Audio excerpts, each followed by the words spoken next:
but I think it's fair to say that everyone we've heard from has provided so much food for thought and brought so many important perspectives to the table. And this next group is by no means any exception. They too will bring so many different issues to the fore. And we're absolutely delighted to be able to host Phil Reitinger, who's going to be our keynote speaker. Phil, as everyone here knows, is at the Department of Homeland Security, where he is the Deputy Undersecretary for NPPD. He comes to DHS from the private sector, from Microsoft in particular, which I think is no stranger to cyber opportunities and challenges, and prior to that had a distinguished career in the armed services as well as at the Department of Justice, and was one of you chaired the G8 session on high-tech crimes, if I'm not mistaken.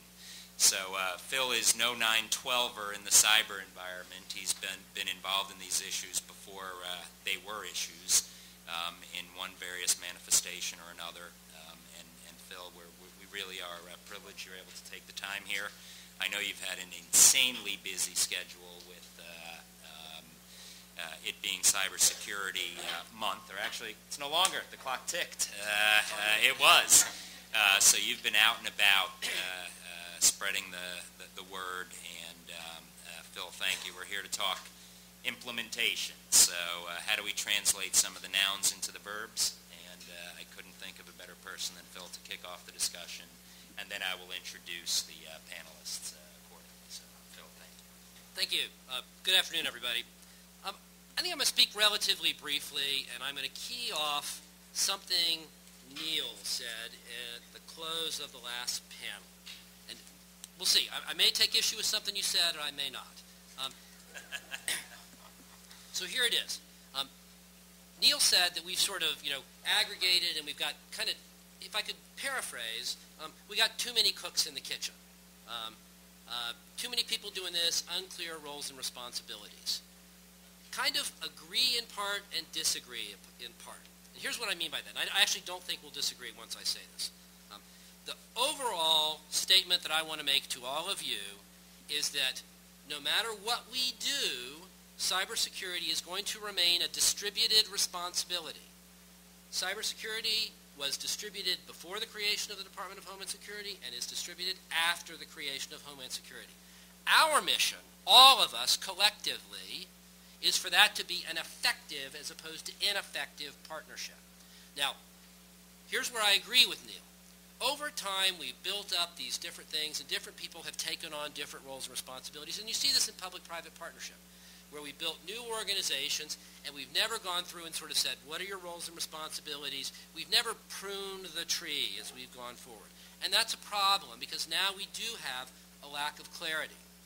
But we do need to find the right model to bring all national capabilities to bear in this fight. We are if you believe as I do, and I do believe this, that the status quo is not sufficient, as the President said in May. If you believe this is a national security and homeland security event, then you believe that we have to get past the questions of jurisdiction.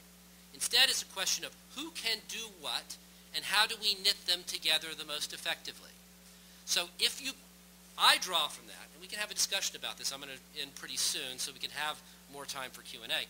Then we're outside the realm of a command and control organization, where there is one person who is the cyber overall super uber person who has command and control responsibilities over everybody in government. And that is not what the President asked for. The President asked for a cybersecurity coordinator who can help all of the agencies execute more effectively in their swim lanes. And then we all need to make sure we've got clear roles and responsibilities, as do all the components of the private sector. So that's what I see as the model.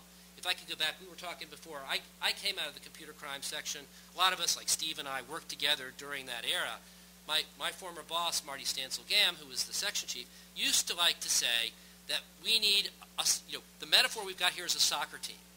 We've all got to learn to play positions, and we all have to play those positions very well. So, with that as sort of my overall thesis, I wanted to talk about a couple of things that I think we're moving forward on pretty rapidly in terms of implementation to achieve that.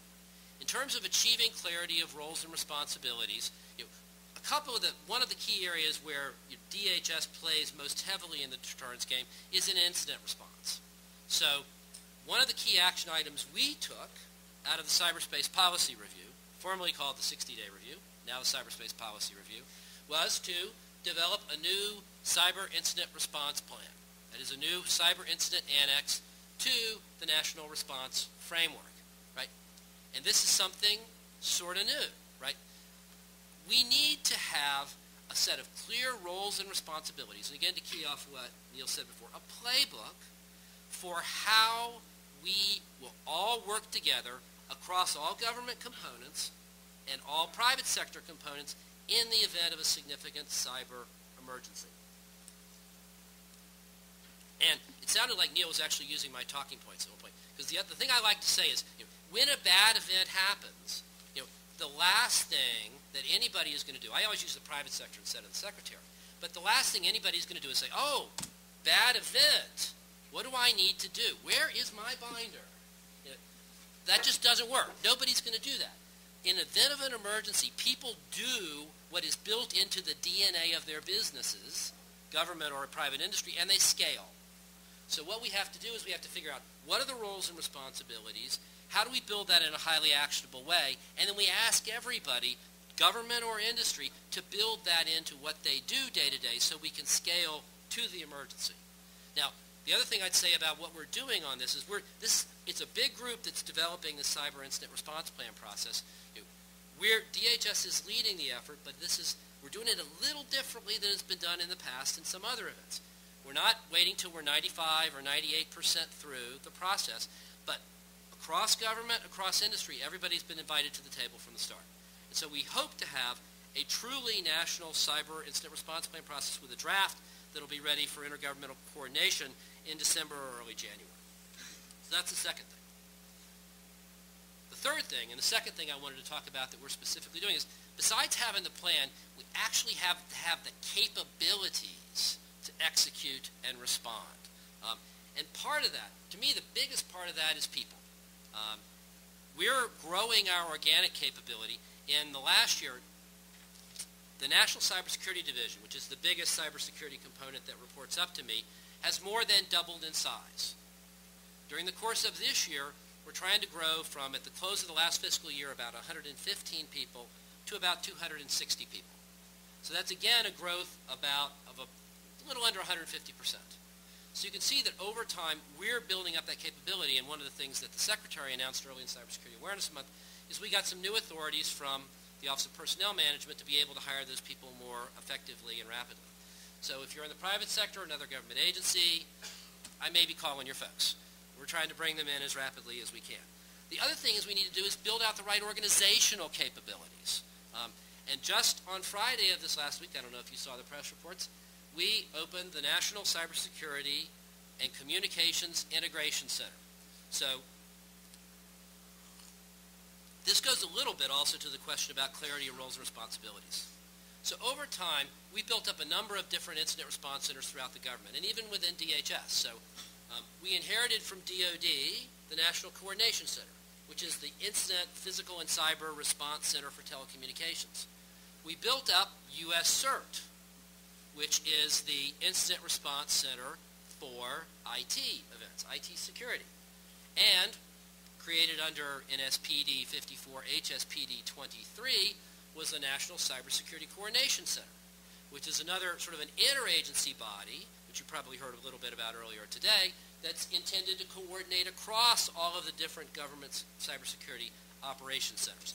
And that, although not a part of NPPD, reports up through me in my capacity as director of the National Cybersecurity Center. So what are we doing? We're clarifying roles and responsibilities and building operational capability. In terms of those watch capabilities, we've co-located all of them at Glebe Road. So we built out a new National Cybersecurity and Communications Integration Center, or NCIC, which is what we call it, where all those people are going to sit in the same room, share data, and work collaboratively. And we're bringing in the private sector.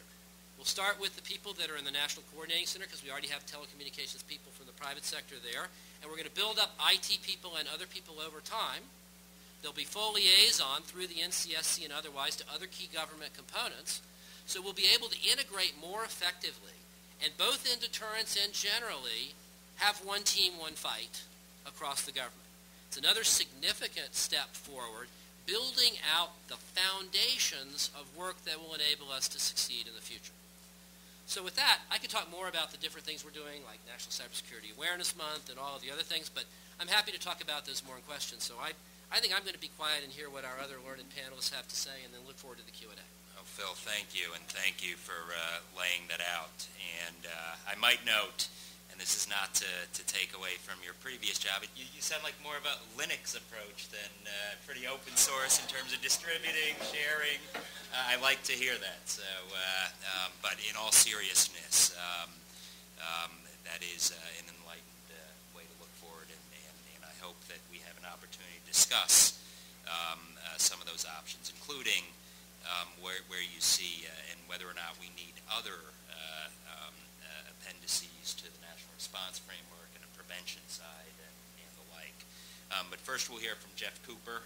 As you heard earlier from Jeff's colleague, Dick O'Neill, he's been looking at these issues for a number of years and looking at them in, I think, a very innovative and entrepreneurial way. He's currently Vice President and CTO at SAIC, a little company in Virginia, and has both government experience that is relevant to deterrence from an arms control perspective, but also no stranger to academia. He's lectured at two small universities, SAIC, Johns Hopkins, and Princeton, or what's the other university? Yale. Okay. And I might note that, Phil, you're a dangerous combo, being both an engineer and a JD. That's I can bore anyone. No. That's trouble. Following Jeff, we've got Steve Chabinsky, who is currently the Deputy Assistant Director of the FBI for Cyber. He's had tours in the broader interagency environment, including most recently inside the intelligence community. Comes at this both from a prosecutorial perspective, was one of the original counsels to the National Infrastructure Protection Center, or at the time NIPSI, when NIPSI and Chow were the two alphabet soups in business on these sorts of matters, but looks at it both from an intelligence perspective, but also someone who's actually had to work with successful prosecutions on these cases. So Steve, thank you. Following Steve, we have Thom Shanker.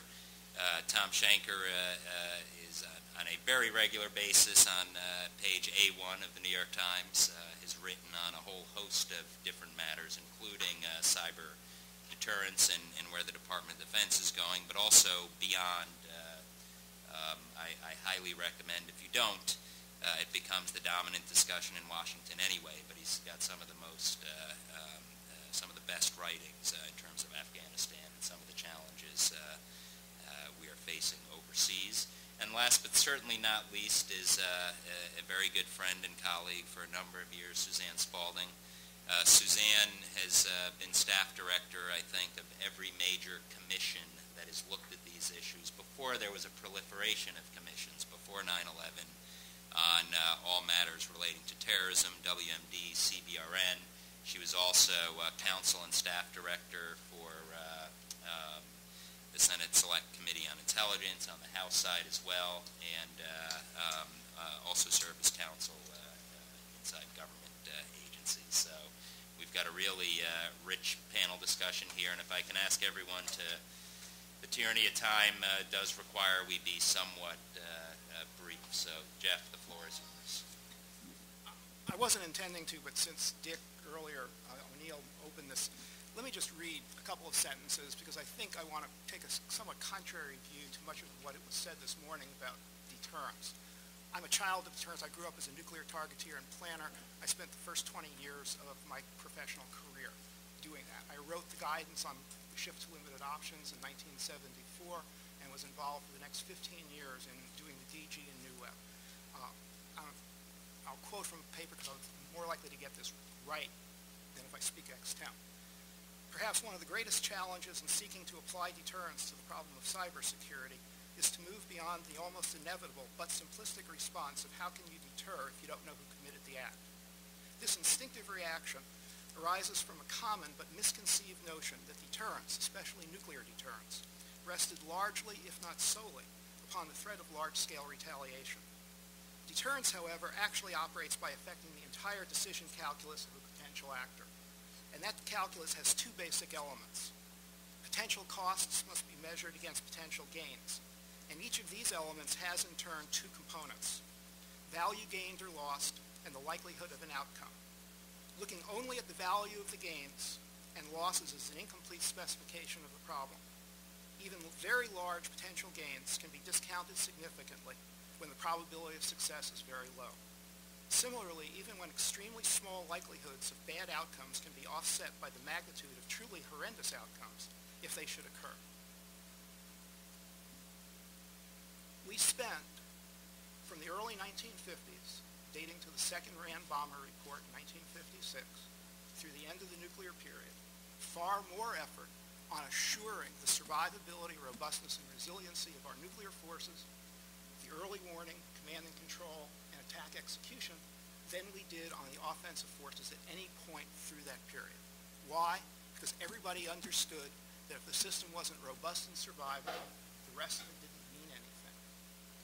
The first element, in my view, in supporting deterrence is to lower the probability or set of expectations that the other side has that he can't succeed. Retaliation is only useful and is an awfully bad consequence if you can't change his mind any other way. Having said that, let me change, and if people wish they can ask questions later, but let me suggest I have a fundamentally different view of how to break down the problem. I think we really have to address three distinct but related issues. Protection of the infrastructure and transport layer. Second, the large enterprise domains, which include, by the way, .mil, .gov, .coms, and those managed by large enterprises. And then third, issues of individual and public access. These three sets of issues are clearly related, but they are not the same. They involve different sets of authorities, responsibilities, and capabilities, and therefore conflating them makes it finding paths to solutions extremely difficult. It serves no one's purpose not to understand that these require different sets of treatment. Dick again mentioned this morning one of our colleagues, Chief Cybersecurity Officer at Goldman Sachs, has laid out the problem of penalty, futility, dependency, and counterproductivity, the way that they look at it. Why? Because they recognize they don't control law enforcement. They certainly can't privately retaliate, but they can use other measures of influence to affect actors' decision calculus as to whether or not they are an attractive target. To that, I would like to add a fifth, which I think flows from some of the discussion this morning, and that would be intolerance. Part of this is a larger issue of changing individual, social, and societal norms as to what is acceptable behavior in an era where we are dependent on our cyber infrastructure and information for our daily life, much less mission-critical operations. To simply continue to act as if you're living in a city and you walk away and leave your front door open as if this was, a small village, which is what I grew up in, simply begs, a necessary change of perspective and culture in how we approach our daily life. With the capabilities that these cyber technical systems and information activities bring, I think has to come some sense of responsibility for those who use it, that you are dealing with things that can be dangerous, just like cars can be lethally dangerous instruments.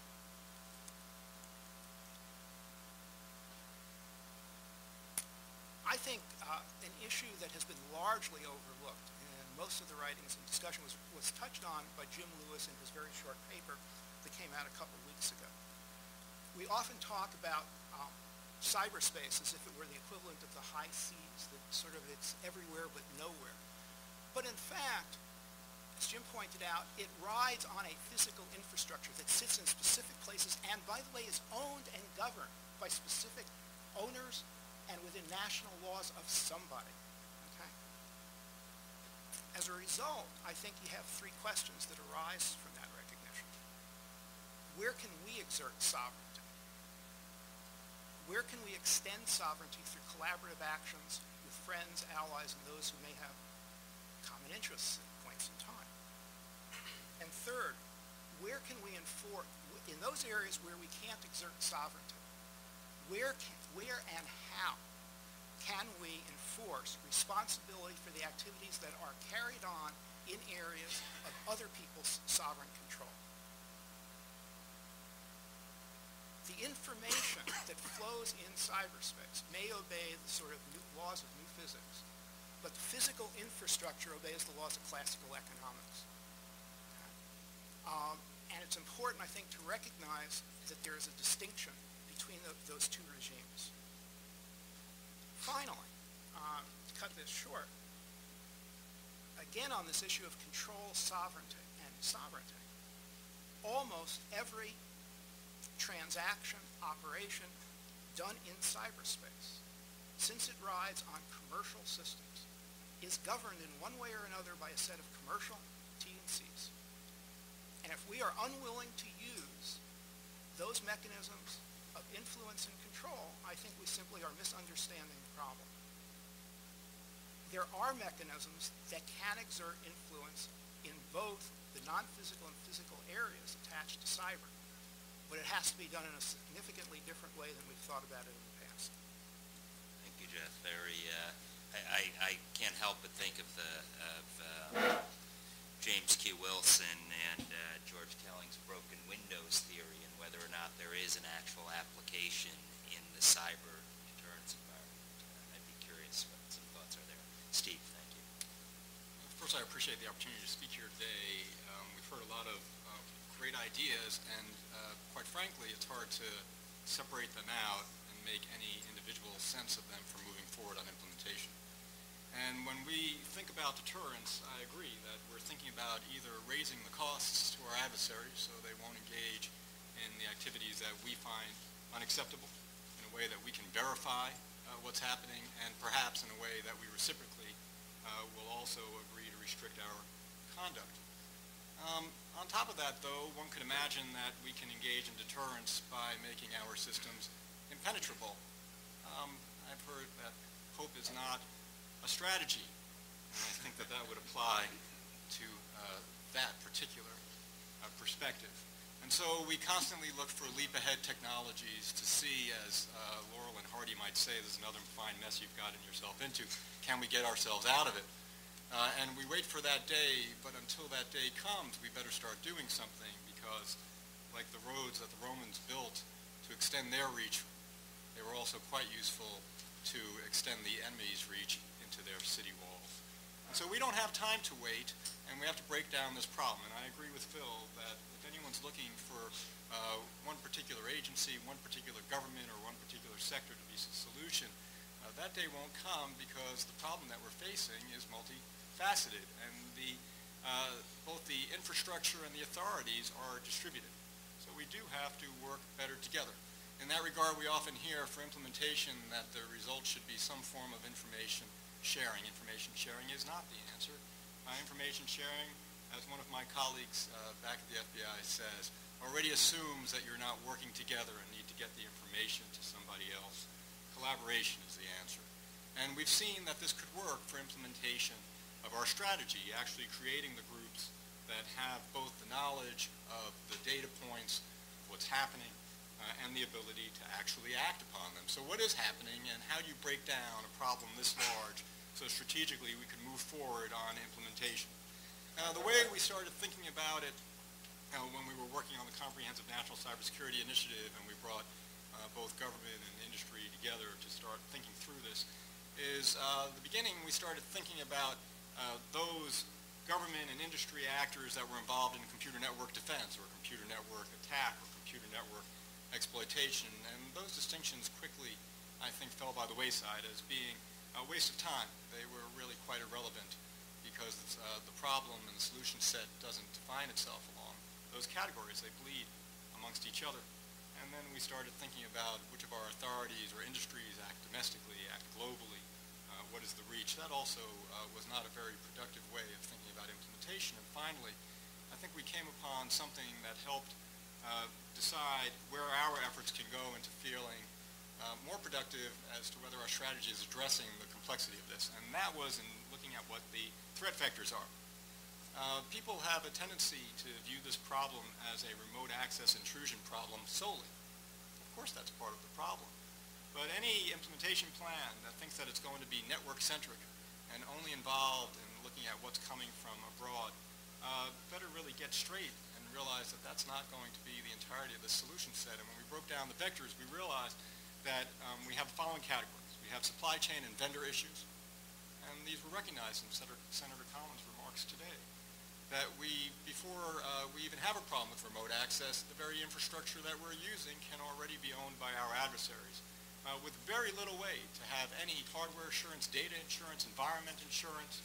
Our data at rest, our data in motion is likely untrusted because we don't have the technologies or abilities to determine what a trusted environment should look like and what a deviation therefore is. I read one wonderful white paper about trying to determine hardware assurance for chips, and they realized that the best way to do it would be to laser burn off each layer of the chip. And then at the end of this destructive process, you could determine that the chip actually was fine and had not been altered. That's not a good solution for trying to implement a reliable, trustworthy infrastructure. And so a lot of research needs to go into technologies that will allow the solution set to be a solution set of assurance. We cannot invert ourselves to believe that the problem is going to be fulfilled by reliance on domestic infrastructure and domestic manufacturing processes. We live in a global environment. The effectiveness, the efficiencies, the innovation that drives is second to none, and we've seen the benefits of that. And therefore, any proposals cannot look for some sort of isolationism as their solution set, but rather must rely on better assurance. But it's a fair question to figure out who has the data points needed for our risk posture. And so supply chain and vendor is just one of those issues that we need to deal with up front. And then we do have remote access as another vector. After that, we started talking about something called proximate or close access. What can our adversaries do to us without actually being in our system or having first affected our supply chain or remotely intruding?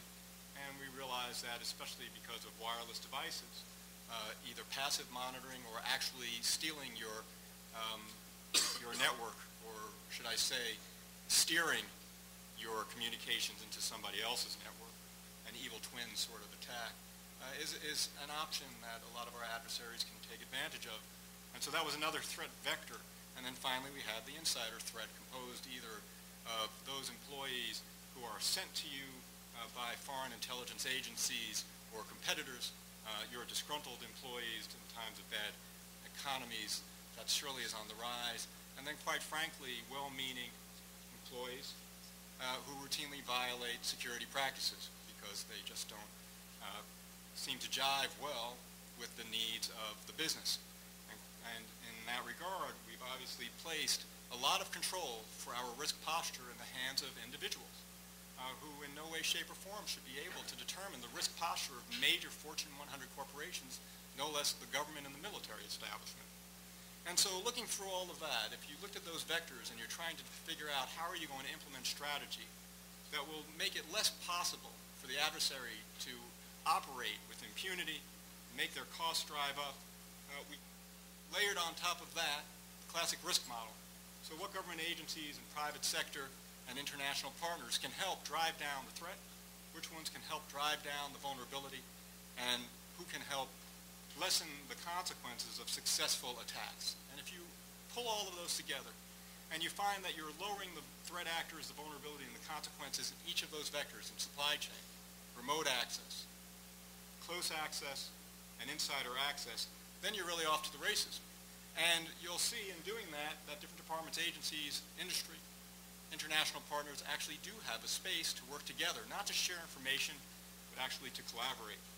And one of the things that we did to put this process to the test was working with the financial industry, getting together the FBI, the Department of Treasury, then working with the federal regulators and the financial services, ISAC, and a financial services association.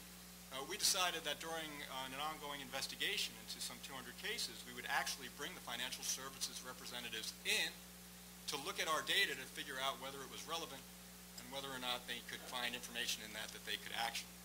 And they said that there was, but this was the transformative part that I think is important to implementation for this group and can be extended. We wrote a joint product. And the FBI's portion of that product was to track the threat and how it appeared, so what the indications and warning were of that threat. The financial services industry, in true collaboration, showing their expertise and the resilience that they looked for in their markets and for their consumers, added 2 more sections to that product. The impact they believed that that threat had upon their sector and customers, and then a series of recommendations. So a perfect vehicle for collaboration that, of course, included information sharing that gets to the points we're talking about. This has to be a joint effort.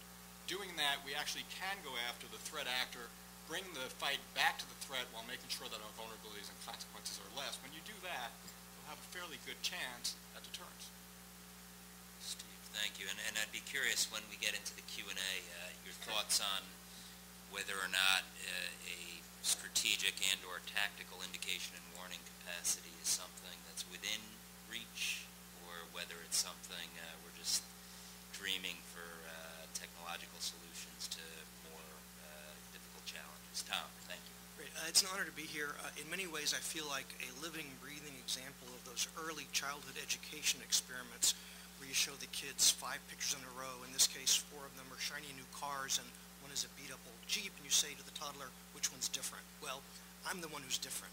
I'm not an engineer. I'm not a policymaker. I'm not even an opinion writer for the New York Times. I'm just a beat reporter at the Pentagon. And by beat reporter, I view it as an honorific, although my editors view it as an imperative, as in beat the reporter. But when Frank called and offered me an opportunity to join this panel, I took it really as kind of a reporting assignment, because that is what I do.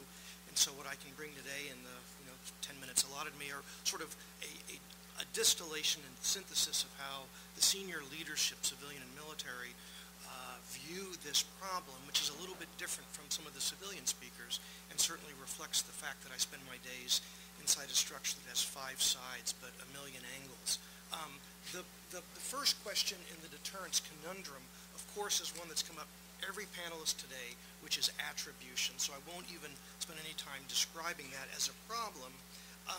But from the military standpoint, the attribution problem and the response immediately makes them ask, has this nation overshot defense on cyber?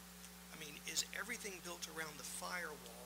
And if you read the President's cyber strategy released in March, which we did carefully, we did sort of the Google search, and the word offense or offensive is really not there. I know it's highly classified, very, very sensitive. That has to be a part of the discussion, because I think we'd all agree investing too heavily in defense alone is probably not the right answer. Military also is greatly concerned about what their role might be in consequence management, because clearly if you can take the objective away from the attacker, either literally by halting the attack or by projecting a message, letting them know that your attack will not be successful even if executed, that goes a long way toward deterrence.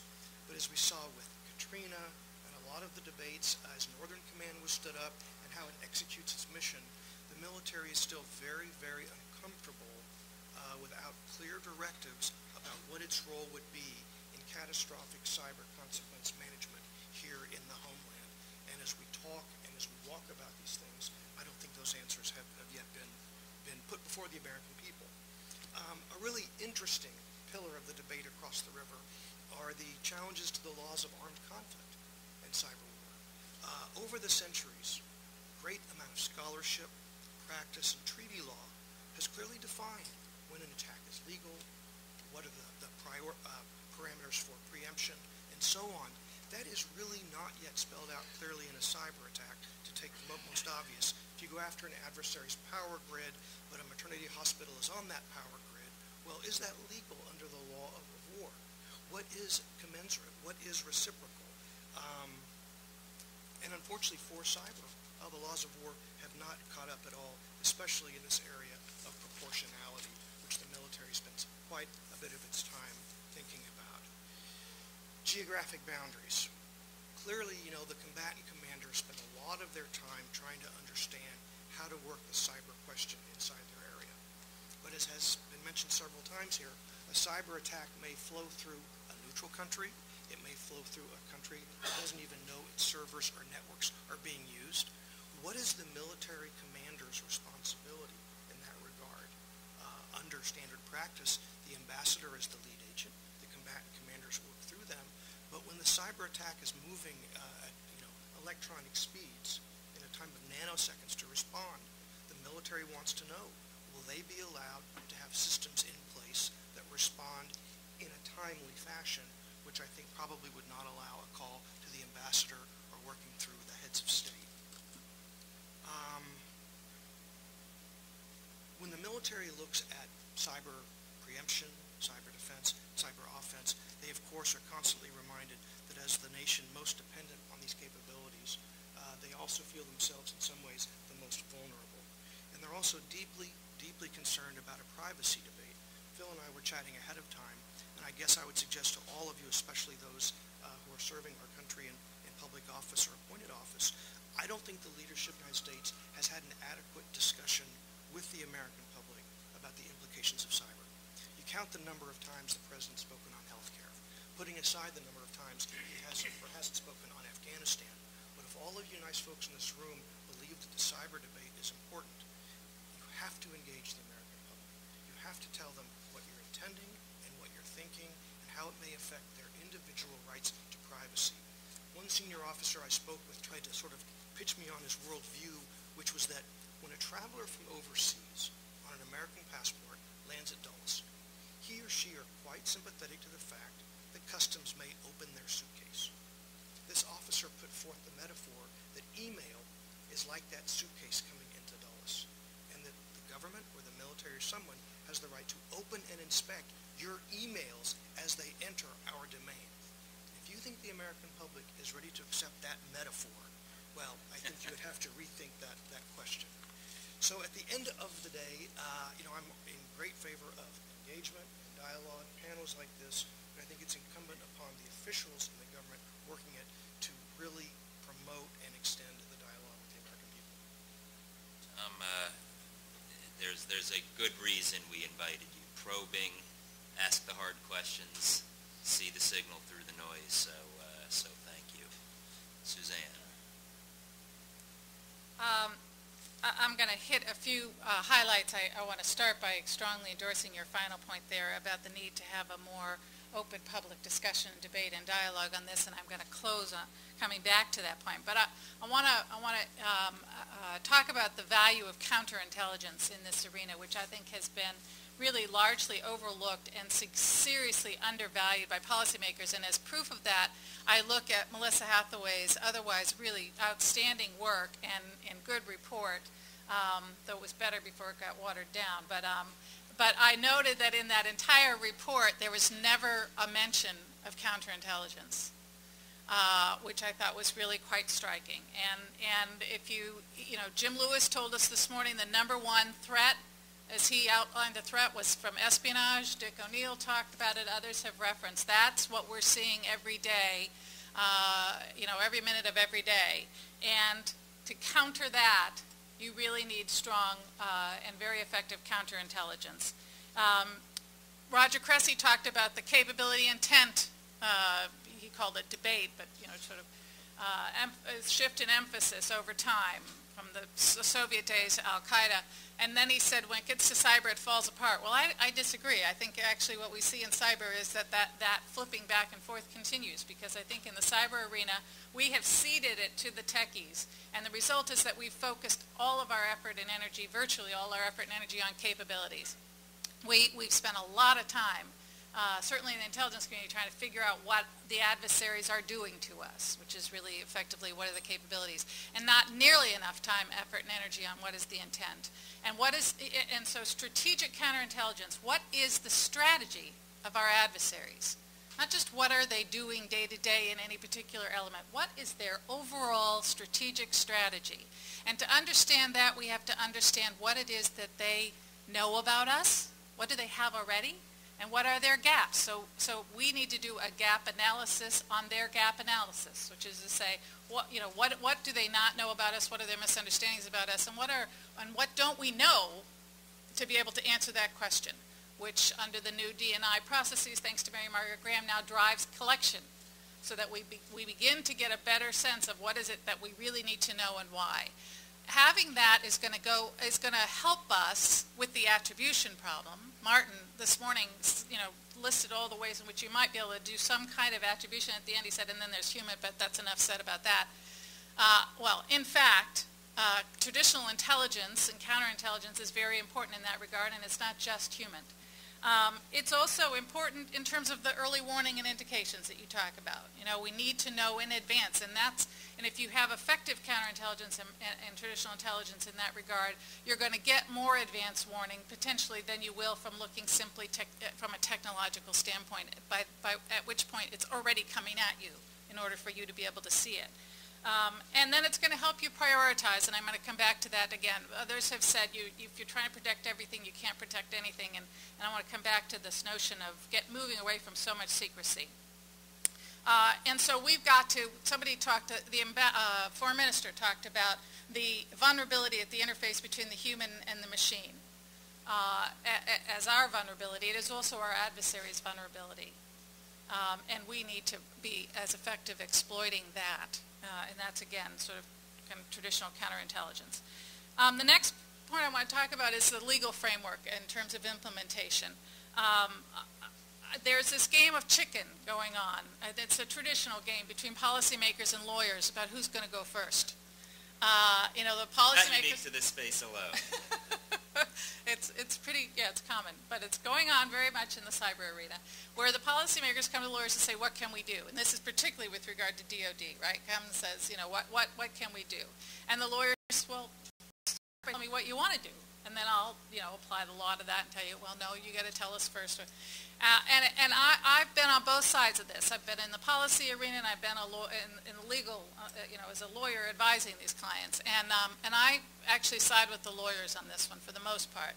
I really think that we've got to, first of all, figure out what our goals and objectives are in the cyber arena, and what our goals and objectives are from a strategic standpoint beyond cyber, and where does cyber fit into that.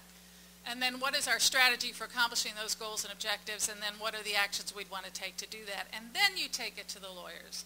And they work that through, and they apply the law to it, and they say, okay, you can't do it that way, but here's another way you can do it that is consistent with the law, and if there's something at the end of the day that doesn't fit in any of those categories, we go talk to Congress. And that's how it ought to work. And the dysfunction that comes when you start the other way around can be seen in the number of people in Washington who are running around in circles trying to answer the question of what constitutes a use of force in cyberspace. I'm just not convinced that's the right question. And I think by starting by asking the lawyers to answer that question, we're not going to move forward. We're not going to advance the ball. You need to ask, why do you want to know? Why is that question important? And asking the right question is so important, particularly when you're talking to lawyers. There's one way to look at it. We want to find out how far we can go in sort of aggressive, offensive, probing, et cetera, and when do we trip and have exercised the use of force. And, of course, the other one that most people focus on, which is when can we characterize some cyber intrusion or attack on us as a use of force. And in that context, then why? Why do you care about that? Because it triggers a certain range of options and authorities. Those options and authorities are limited under the laws of armed conflict and international law by some fundamental principles that have been, sort of alluded to. This is the concept of necessity. Is this can it not be resolved if you're going to use some forceful measure? Can it not be resolved by some less forceful measure? And that's a challenge in this arena. But far harder are the other two: proportionality and discrimination. So it has to be proportionate, and it has to discriminate. You have to be discriminating between civilian and legitimate military targets. As you know, in the cyber arena, both those are extremely hard to predict.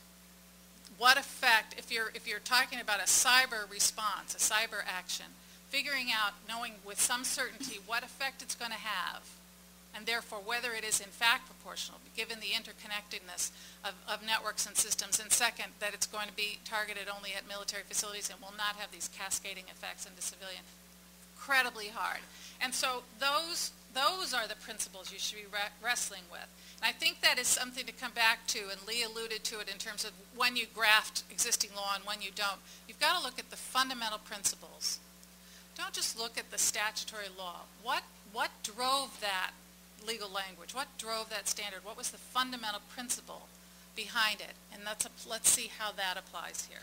And then finally, this notion that you can't protect everything. We need to be much more realistic about the world we're living in and anticipate the world that's fast approaching, which I agree with Don Burke, the developer of Intellipedia, who says in 10 years there will be no more secrets. Maybe not no more secrets, but there will be a hell of a lot fewer than we have today. And the reality is that we have far fewer secrets today than we think we do. And we have got to start developing strategies today to deal with that reality, not just to keep trying to push it off. If we keep making strategies based on the idea that we gain competitive advantage over our adversaries by having a monopoly on information or keeping secrets, we are going to lose at the end of the day because it is a pipe dream. We have got to be with the Linuxes of the world, with the football coaches who put their playbooks on the internet, with the innovators who say, I don't care who steals my proprietary information because I'm on to the next thing already. And by the time they figure out how to make that, I'm making the next best thing and they're going to be left in my dust. That's the kind of strategy we need to develop. It's like training to fight in the dark, so when you meet your adversary in the dark, you have the advantage. We have to be training today to fight in the light because that bright light the light is getting brighter and brighter every day. Suzanne, thank you for some very provocative and thoughtful comments. I think that warrants an entire day's discussion in and of itself because it's so spot on. Let me start again sort of in that order. Suzanne, you mentioned sort of the human component, and I think you were very right to underscore and highlight the foreign counterintelligence issues here, especially if you look at intent and capacity, and if the two do come together, there's a great concern, and the stakes are raised should it be a peer competitor or the like.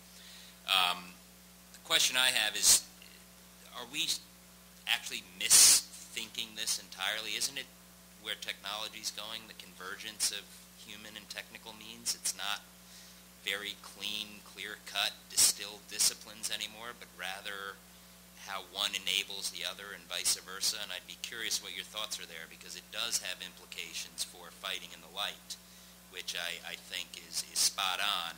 It also means, though, stepping up when you've seen a perpetrator cross a line, and that's a very difficult political decision sometimes because the consequences could go far beyond that particular scenario in itself. So I might just also note, though, on the offensive side,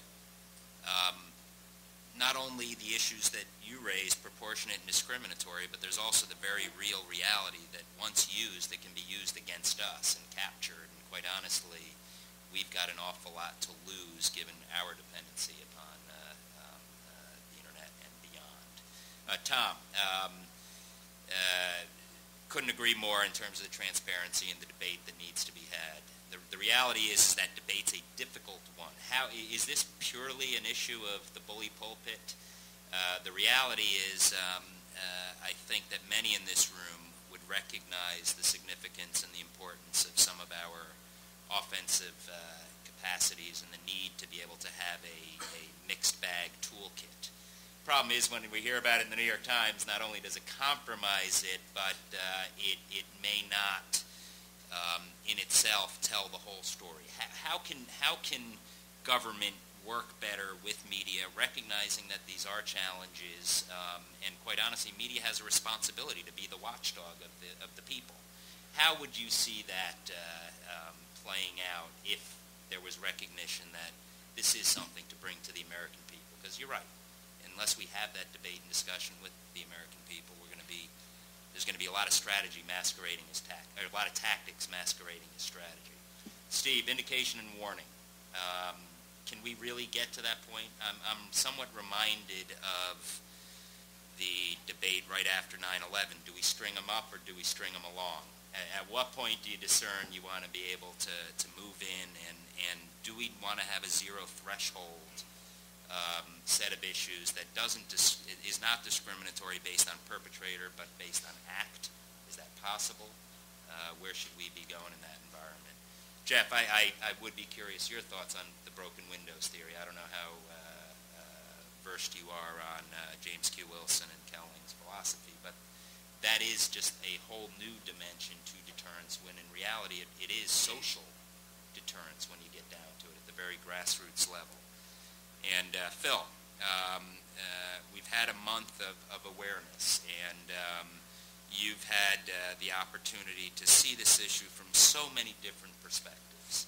And I didn't mean to rub it in on the Linux versus Microsoft, but the reality is when you came into this position, are your same views, even though it's been a short period of time, how have your views changed based on what you've seen in terms of capacities of the national communication system, some of the more unique assets that the NPPD may have some control over, and in that case, more of a command and control kind of function. So I'd be curious, just on a personal standpoint, coming in from where you are now, if your views changed to some extent, because there are some unique capacities that DHS has and recently rolled out new initiatives. So that's a mouthful. Suzanne, you want to?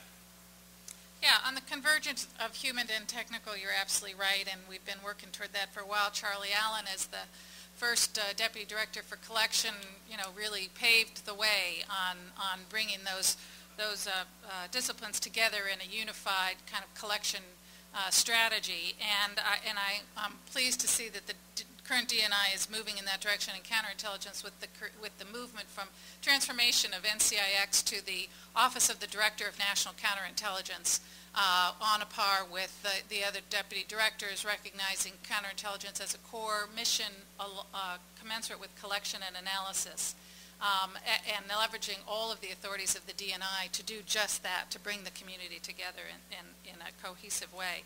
On your question about tough political decision, once you do have attribution and somebody's crossed I don't like the use of the term red line, because I think, as was noted earlier, I think it's a really complex matrix and depends on not only on what's being done and who's doing it, but also what else is going on in the world and all the rest of that. But I think it's one of the reasons why we need to broaden our toolbox and not just think of cyber deterrence as requiring a cyber response to a cyber attack.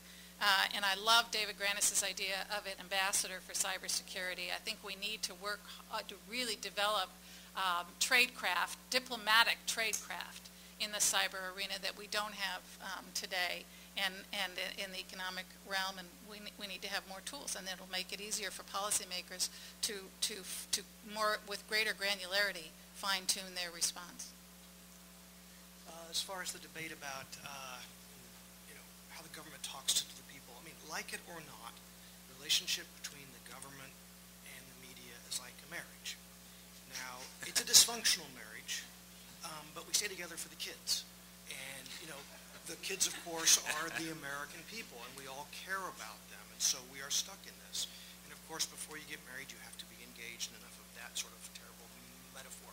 If you think of cyber today as somewhat akin to the dawn of the nuclear era, where all these laboratories and tests in the desert and the Hiroshima and Nagasaki bombs surprised everybody, fortunately our adversaries most importantly.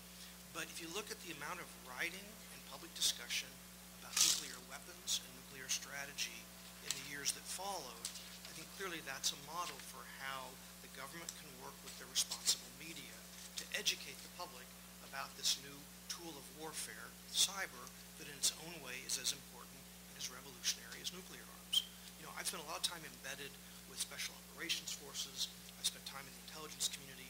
I don't believe there's any mission or operation or thing that cannot be written about as long as professional people meet in advance to discuss ground rules. And so I would just say simply, the responsible media is interested in engaging on this topic in a responsible way. And I would urge you firstly to call 202-862-0323, and I'll be happy to speak with you. Way to build sources, tradecraft. The question about indications of warning, are we able to identify the activities of our adversaries, and when do we provide those to potential victims, is is something that we evolve in our thought process. I think initially, despite the fact that there's this view out there that the private sector perhaps is more knowing than the government, there are numerous examples of the government, to include the FBI, of knocking on doors and saying, we think you've been victimized by an intrusion and that there's certain malware on your machine, and if you want, we'll wait at the door. Why don't you look to see if this file is on your machine and whether or not you think it should be there. And we have a sysad who's very confident and says that's impossible, and then a half hour later with an ashen look comes to the door, how did you know? What do I do about it? And of course the opposite is true as well, where the private sector is bringing the government's attention indications that it has been the victim of attack, and the way it knows that is because it's actually being attacked by a government computer, and the assumption is that the U.S. military shouldn't be attacking U.S. infrastructure, and that's correct. And so we're in this area that we know there's at times persistent presence. We've had adversaries that actually are very patient, where they'll intrude, wait on your box for a half a year or longer before they become active again. So the indications are out there, but whether you provide those warnings to each other, I think, is a good question. And does it matter then, in doing that, whether or not you believe it's a terrorist organization, a nation state, or a criminal enterprise? I think that the answer to that is yes. I think one of the questions that we ask ourselves is, first, is it of any moment to provide warning? So will the victim be able to protect themselves by the fact that we've provided them with this notice, or will the adversary be so easily adaptable that all we've done is tip off the bad guy and there's really no protection, so it's an empiric victory? So there's no cause for that, but in times where we believe that victims actually would be able to protect themselves and prevent further harm, we are routinely providing that information over. And we're doing that for a variety of reasons. One, because we cannot, just the same way we cannot win this war just by playing defense, we can't do it just by playing offense. So the community out there that's going after the bad guy, trying to seek attribution, recognizes that it can't do that 100% of the time or quickly enough even when it's successful. So during that period of time, we have to get information to the infrastructure and customers and other government agencies and our international partners to make sure they can protect themselves. Quite frankly, the organizations that we're seeing that we've prioritized are so prolific that our review of them, our engagement to try to determine who they are, isn't typically limited to one location. So from an equities point of view, we're not always giving up that much by providing that information. So does it matter who it is? It does for a variety of reasons. One, their sophistication level.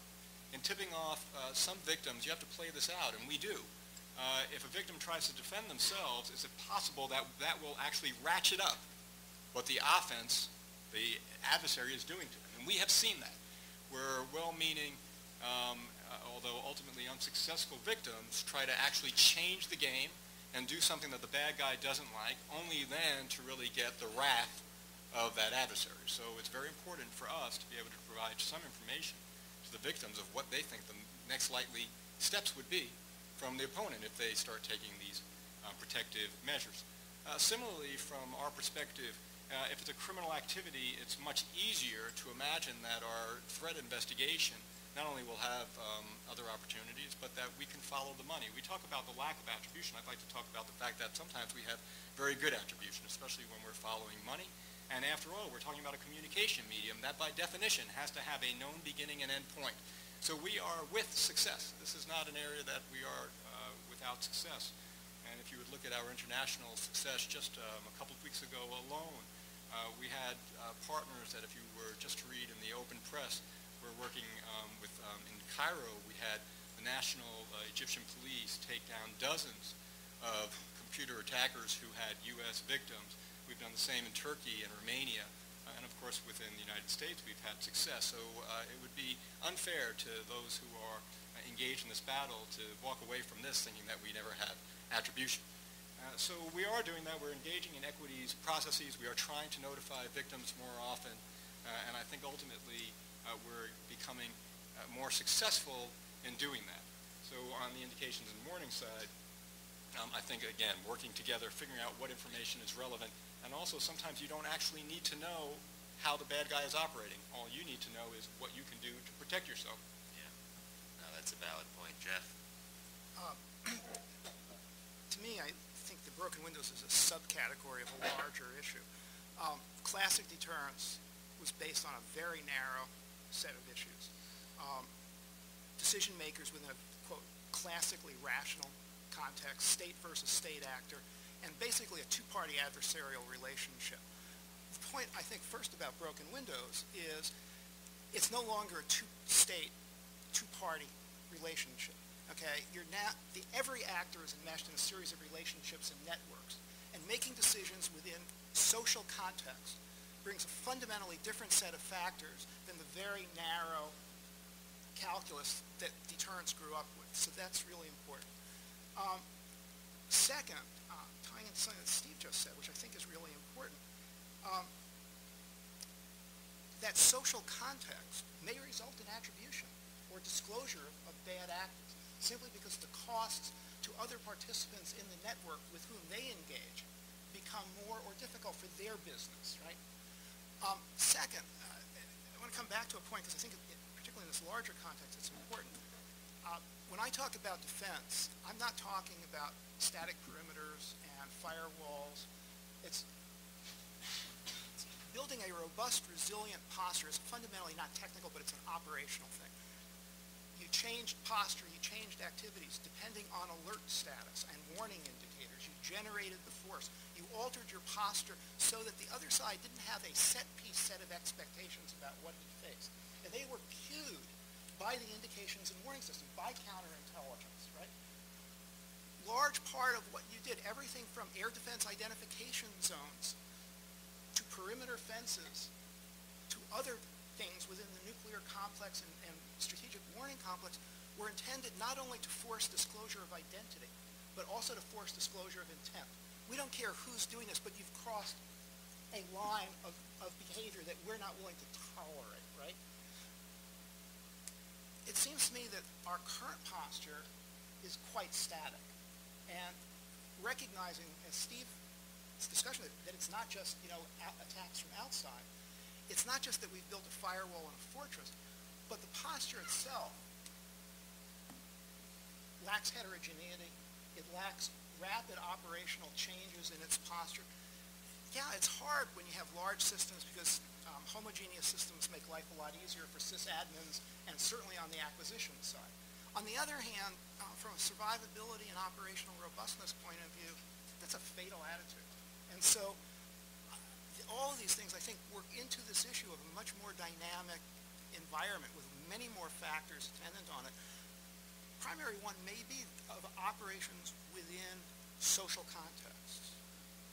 Phil, I want to change my first question because maybe Hold on, I got an answer prepared to this. But maybe what we're thinking about, and of course answer that, but also some might, and this is not a throw up the hands and give up sort of question, but is not perhaps the best deterrent the ability to bounce back as quickly as humanly possible and build in resilience across our infrastructures, both from a technical engineering standpoint, but also from a social person perspective?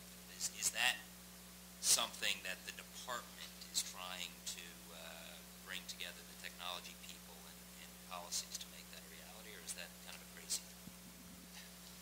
So that's an easy one to answer. Yes and yes. Great. We are clearly, I think, as I said before, the status quo is not sufficient. We have an ecosystem right now where the attacker wins. And no matter what you do, the attacker wins. If you really want to secure your computer, air gap it and take a hammer to the hard drive. And that is not sustainable in an environment where we depend on these computers and these networks to communicate and for our power and for the operation of our economy and our defense. No ifs, ands, or buts. We've got to get to the next place. And we're actively working with the private sector and our partners in government to figure out what that ecosystem next looks like. To answer your question before, how have things changed from my time in industry to now? It is, I think, less than you would expect. I spent well over a decade in government before I went to the private sector for 10 years, and I think there's a deep well of shared experience among the people of goodwill in the private sector and the public sector who address these issues about what the threat is and what the problems are. heavens, 10 years ago, Steve and I were working together on cases, things like Solar Sunrise, stuff that came up. And I've been to the private sector and back again. Other people have done the same sorts of things. That's really not the issue. It's trying to decide what we need to do. I'd say across both those experiences, one of the things that I've drawn is I really do believe that we're at a moment in time right now where we can, it's the old hockey stick graph, right? We're sort of going up like this. We're having successes. We're getting better and better, but we got to change. We got to have that signal change in the slope of our capability. And I think we've got the right people coming into places across the government. People like Steve and Sean at the Bureau, Chris Painter at the FBI, and across the private sector, where there are lots of people who are interested in these sorts of issues. The right understanding that the threat is what it is, and that it's growing more significant, and that our risk profile is continuing to grow because we're connecting more and more systems in more and more complicated ways, and more types of systems, and we're depending more on them more and more every day. All of those factors, the delta is for greater risk, and it's not going to change. It's going to continue to grow. The right impatience with the status quo, and that we don't, I think we've all would say we've made great strides, but we haven't gone far enough. Because Steve hit the ball out of the park when he talked about we got to get away from talking about information sharing. We do have to talk about collaboration, and not just collaboration generally, but collaboration around particular outcomes that we want to drive, right? Information sharing, not to use a religious now, it tends to be a golden calf. Everybody says, I love information sharing. Right? It doesn't get you anywhere. What do we want to get done, and how do we get that done? And I think the right desire across all of people in industry and government to say, how do we move forward? What's the right balance? How do we have the right policy environment that will drive success? How do we drive security? And then tying to Suzanne's and Thom's point, while protecting privacy by design from the start. Because if we don't protect privacy by design in enabling security, we ain't going to be successful. No ifs, ands, or buts to go. So on that note, I think that's a perfect way to close, because I think you captured that exceedingly well, and it couldn't be more true. On behalf of everyone here, let me thank you. I have our tokens of our appreciation, figuratively and literally, our coin, and thank you for a wonderful